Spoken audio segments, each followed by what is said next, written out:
평안하셨습니까? 11월이 시작된 지가 엊그제 같은데 벌써 6일이 됐네요. 11월 6일 목요일 매일 예배 우리 하나님 앞에 기도함으로 나아갑니다. 기도하겠습니다. 은혜와 사랑이 많으신 하나님 아버지, 저희를 자녀 삼아 주시니 감사하고 자녀가 누릴 수 있는 삶의 모든 복들을 우리가 살아가는 일상 속에서 누리게 하시니 감사합니다. 사실은 어떤 때는 복을 주셔도 하나님의 복인지 알지 못하고 지낼 때가 정말로 많습니다. 우리의 영적 감각을 민감하게 하여 주셔서 하나님이 베푸시는 복 우리가 잘 깨달아 알게 하옵시고, 하나님이 원하시는 삶을 살아가는 것들이 어떤 것인지 말씀으로 견주고 깨닫는 지혜가 오늘 이 매일 예배에 참여하는 우리 가족들 모두에 허락하시는 복이 되게 하여 주옵소서. 말씀을 향해 마음을 엽니다. 주께서 말씀하여 주옵시고 하나님을 향하여 우리의 입술을 열겠습니다. 마땅히 구하여야 할 간절한 기도가 하나님의 전에 상달되는 복을 얻게 하옵소서. 예수님의 이름으로 간절히 기도하옵나이다. 아멘. 함께 부를 찬송은 201장입니다. 참 사람 되신 말씀이라고 하는 제목의 찬송인데, 예배에는 흔하게 불렀던 찬송은 아닌 것 같아요. 그렇지만 우리 가사도 또 멜로디도 따라하면서 한번 새 찬송 배워봤으면 좋겠습니다. 201장 참 사람 되신 말씀 함께 찬송합니다.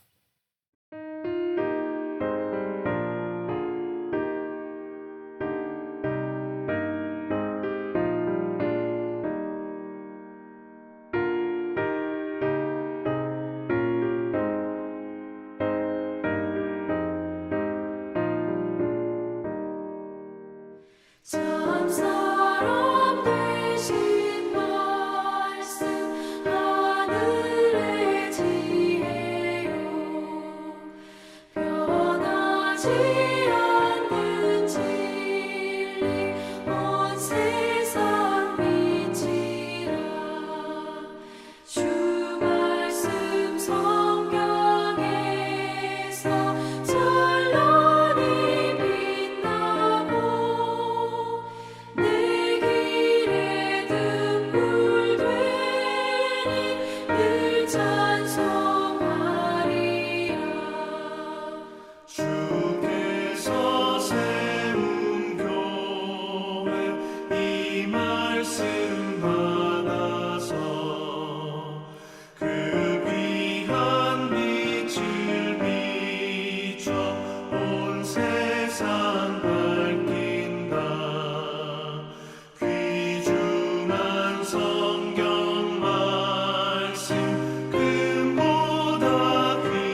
주신 말씀, 우리가 11월부터 새롭게 시작하고 있는 디모데 후서, 바울의 유언 같은 마지막 서신이라고 말씀을 드렸죠.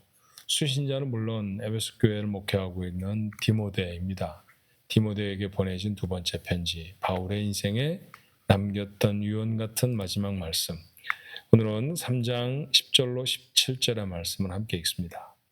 나의 교훈과 행실과 의향과 믿음과 오래 참음과 사랑과 인내와 박해를 받음과 고난과 또한 안디옥과 이고니온과 루스트라에서 당한 일과 어떠한 박해를 받은 것을 내가 과연 보고 알았거니와 주께서 이 모든 것 가운데서 나를 건지셨느니라.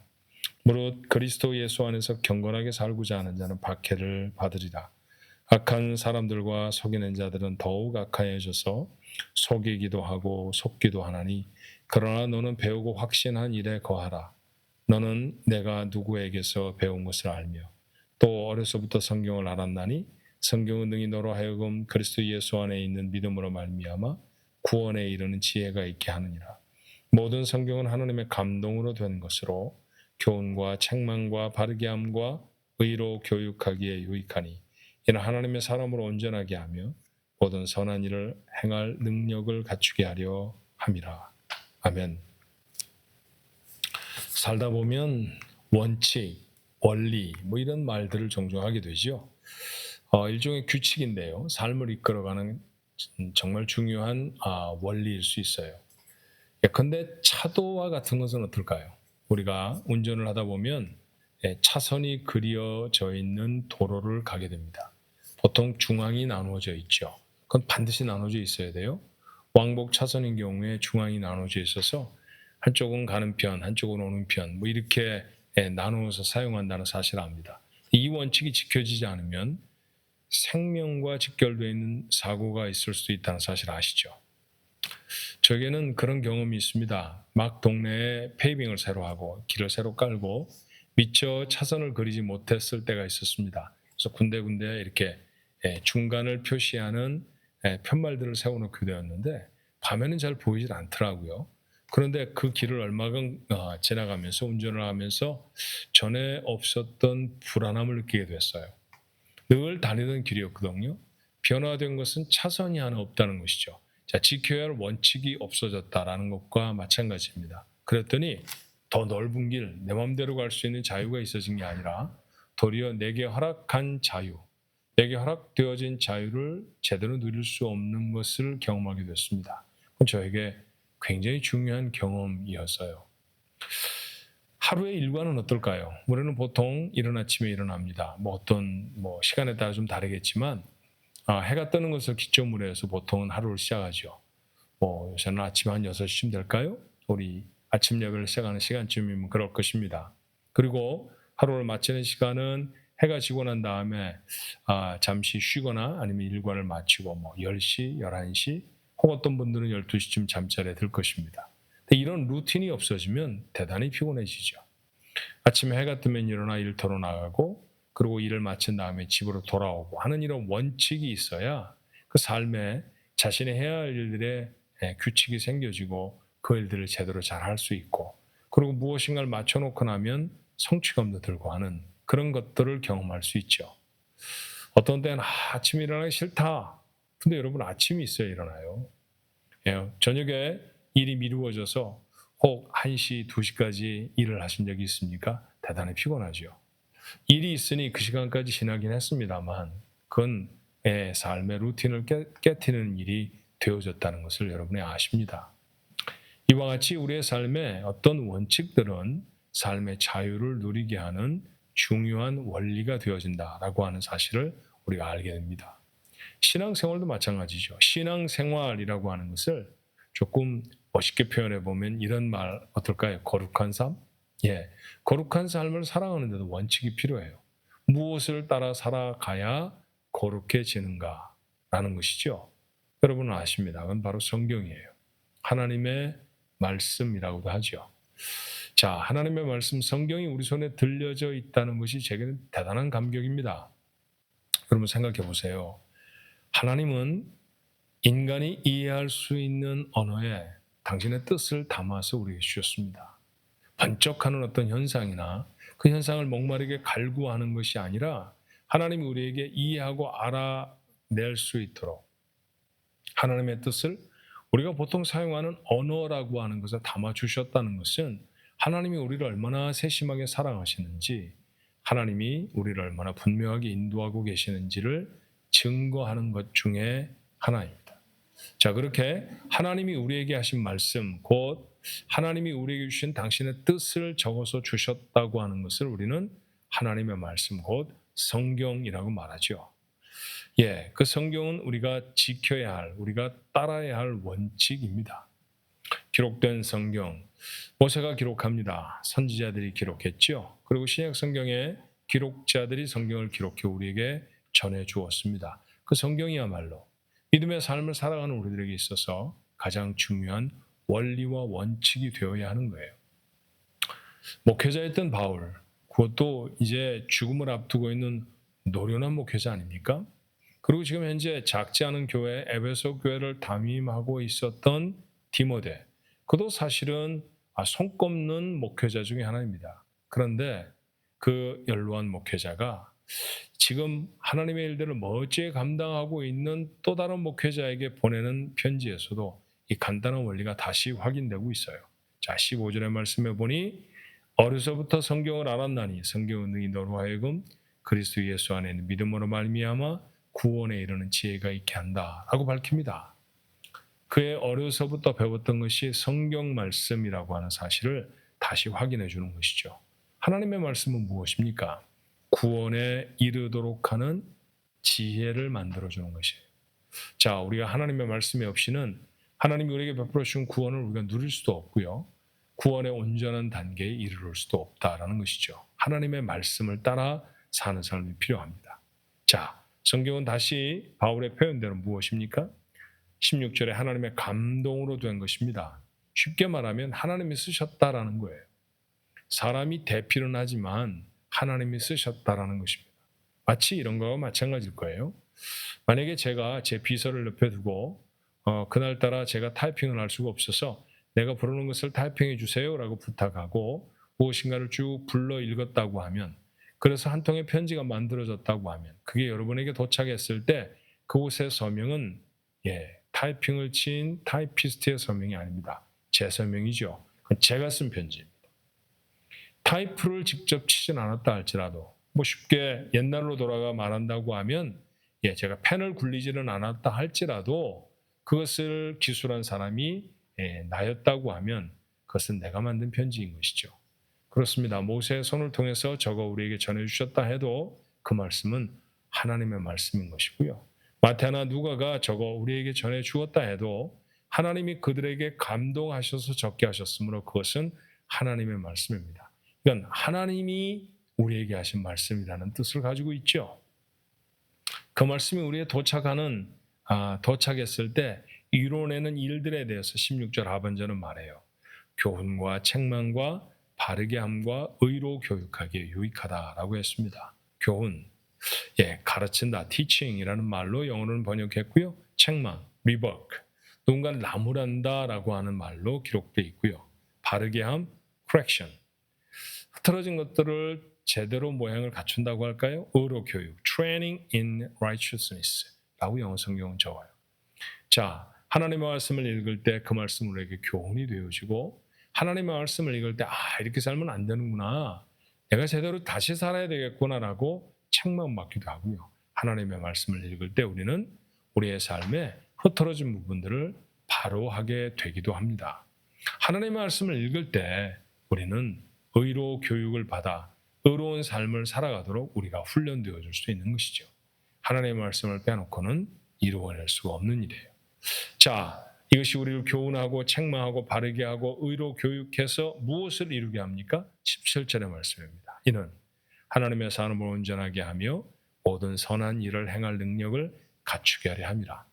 쉽게 번역하면 이런 얘기일 거예요. 하나님의 말씀을 읽지 않으면, 하나님의 말씀으로부터 교훈을 받지 않으면 온전한 하나님의 사람은 이루지를 못합니다.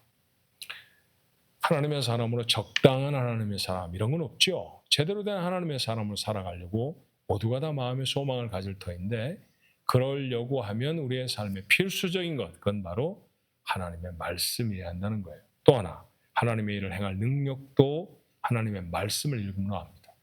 예를 들어 사랑이라는 것, 하나님의 말씀을 통해 우리가 알면 그 사랑할 만한 능력이 우리 속에서 샘솟게 되는 것이죠. 그것은 그저 사랑하는 게 좋아라고 하는 깨달음만 주는 것이 아니라 그 사랑을 행할 수 있는 능력도 되어진다라고 하는 거예요. 거룩한 삶을 살아가는 것이 얼마나 어렵습니까? 바울이 말하듯이 그리스도 예수 안에서 경건하게 살려고 하면 수많은 핍박과 도전들이 늘 있죠. 그런데 그 핍박과 도전을 이겨낼 수 있는 힘이 어디에서 나옵니까? 하나님의 말씀에서 나옵니다. 사실 기독교 역사를 살펴보면 교회가 핍박받지 않았던 때는 거의 없었어요. 그렇지만 그 핍박 속에서 교회가 살아남을 수 있었던 가장 중요한 이유, 그건 바로 하나님의 말씀이었다는 것이죠. 말씀을 연구하고 말씀을 읽고 말씀을 암송하고 그 말씀대로 살려고 몸부림치는 사람들의 모습을 통해서 교회는 보존이 되어졌고 신앙은 유전이 되어져 왔습니다. 바울이 오늘 디모데에게 권면하는 말씀을 묵상했습니다. 그렇다고 하면 이게 우리의 삶에 주는 도전과 또 다짐은 무엇이어야 할까요? 14절의 말씀으로 대신하면 어떨까 싶어요. 너는 배우고 확신한 일에 거하라. 너는 내가 누구에게서 배운 것을 알아야 한다. 세 가지 명령이 있죠. 첫 번째, 배우고. 배워야 합니다. 하나님의 말씀을 부지런히 열고 그게 그런가 해서 계속해서 공부하고 또 생각해내는 게 필요하죠. 학문이 담겨지기를 원해서가 아닙니다. 우리가 좀 지식을 넓히기 위함도 아니죠. 이 말씀은 말씀드렸던 것처럼 우리의 의로운 삶을 이루어내는 뼈대가 되어지고요. 우리가 하나님의 사람으로 살아갈 수 있는 능력이 되어지기 때문입니다. 말씀을 배우는 일에 오늘 하루를 사용해 보시면 어떨까요? 말씀을 확신해야 합니다. 마음속에 담겨지는 말씀을 내 것으로 하는 것, 그게 확신이라는 것에 좀 가까운 정의가 아닐까 생각이 들어요. 하나님의 말씀이 여러분에 들려지면 그 말씀을 자기 것으로 삶에 담아내는 거죠. 그리고 그 말씀에 거하는 겁니다. 그 말씀대로 살아가는 것입니다. 다시 선물로 주신 하루, 어떤 원리로 살아가시겠습니까? 우리는 하나님의 사람으로 살아야 합니다. 하나님의 사람으로 살아가는데 다른 길은 없습니다. 하나님의 말씀, 그 말씀을 따라 사는 것이죠. 오늘도 우리 가족들 이 하나님의 말씀을 따라 살아가는 삶에 실패가 없게 되시기를 주님의 이름으로 축원합니다. 기도할까요? 하나님의 말씀이 우리에게 있음을 감사합니다. 열게 하옵소서. 읽게 하시고 깨닫게 하시고 마음에 담게 하시고 그 말씀을 행할 수 있도록 하나님 도와주옵소서. 때때로 왜 우리의 믿음이 이렇게 자라지 않는가 안타까워할 때가 있죠. 돌아보면 하나님의 말씀에 대한 관심이 적어졌기 때문은 아니겠습니까? 오늘 하루를 주셨는데 어떤 시간이라도 쪼개어서 하나님 앞에 나아가 주의 말씀을 읽게 하시고 그 말씀을 이해하는 우리 가족들 되어지게 하옵소서. 그 말씀이 능력이 되신다고 약속하셨습니다.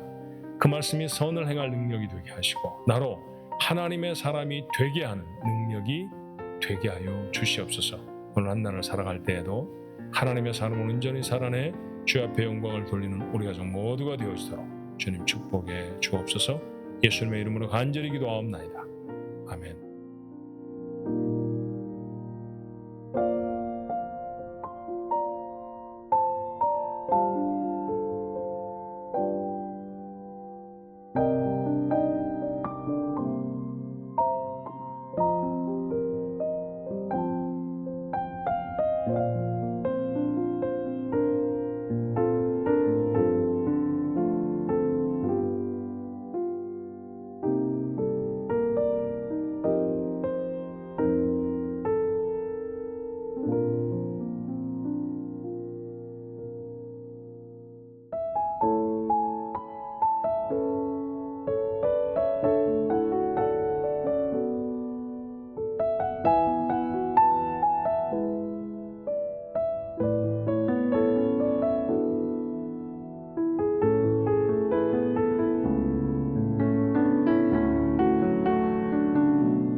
주